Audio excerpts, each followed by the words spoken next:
Are you struggling with hair loss, brittle strands, or itchy scalp? The culprit might be closer than you think in your water supply. Today's video, we're breaking down the link between hard water and hair loss and how you can protect your hair from further damage. Let's dive in. Welcome back to the Clean Water Store. My name is Gerry Bulfin, Master Water Specialist, where we provide you with innovative solutions and knowledge to help you improve your water quality.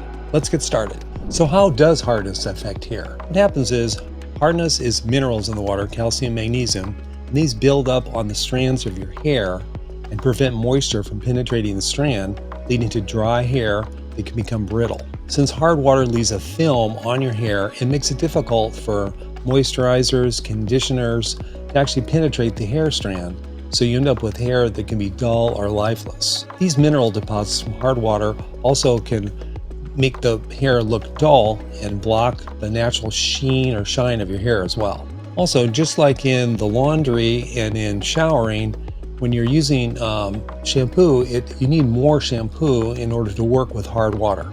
Hard water naturally makes the water more difficult to lather. So this combination of using more shampoo and this hardness minerals in the water really can affect your hair right down to the scalp, leaving you with dry hair, brittle hair, and an itchy scalp. For color-treated hair, hard water accelerates color fading. The minerals strip away color faster, requiring more frequent treatments. So at what level of hardness can this become a problem? Generally, if you're in an area where the water is over about 7 grains per gallon, then it can start to affect your hair and coloring. And so if you're in an area where there's naturally soft water, it's much less of an issue. But generally, anything over 5 to 7 grains can become a real issue in terms of having dry hair, brittle, and affecting your scalp. Okay, now let's talk about the other culprit that could be in your water, which is chlorine. Chlorine is an oxidizing agent, so it can strip away not only the natural color of your hair and any coloring you may have done to your hair, but also making it brittle. And also, a lot of people report that heavily chlorinated water will affect their scalp, leading to itchy scalp, redness.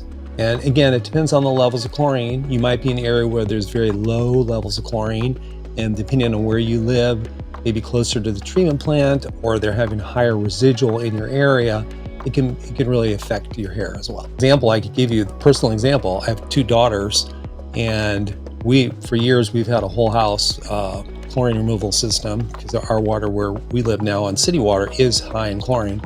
And when they moved away to college, one of the first things they called up and told me is that, oh my God, what is going on with my hair? Their hair is dry.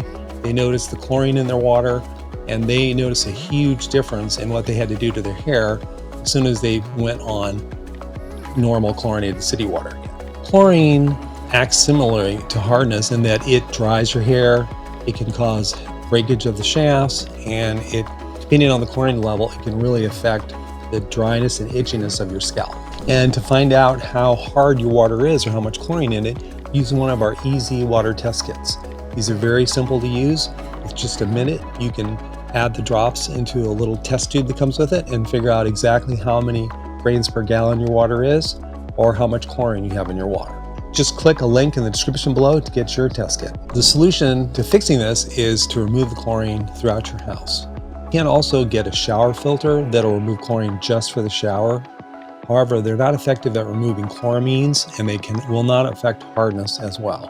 So generally we recommend, if your water is hard and your water is high in chlorine, we recommend a 2-stage system. It's a very simple system. First stage is a carbon filter that removes all the chlorine, any chloramines and sediment throughout the house.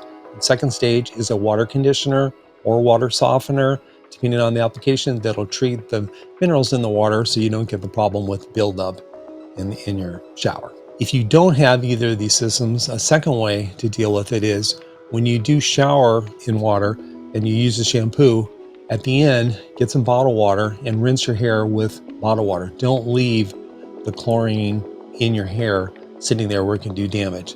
Similar, like if you came back from a pool, you'd want to shower, get the chlorine out of your hair. But it's a good idea to do a final rinse with some water that you know is chlorine free, and preferably some kind of soft or filtered water that can kind of rinse these minerals and chlorine. Obviously, the most convenient and best way is just to have a system where you can actually shower in clean water that is going to be free of chlorine, hardness, and that's the highest quality water you can get. And to see some examples of whole house treatment systems, we put a link in the description below, and you can see some examples of different sizes and different types of systems that will work for your water. So I gave you a great overview of hard water and hair loss, and I also made a series of videos that go deeper into each one of these topics. Just click the video that's on the screen right now, and I'll see you there.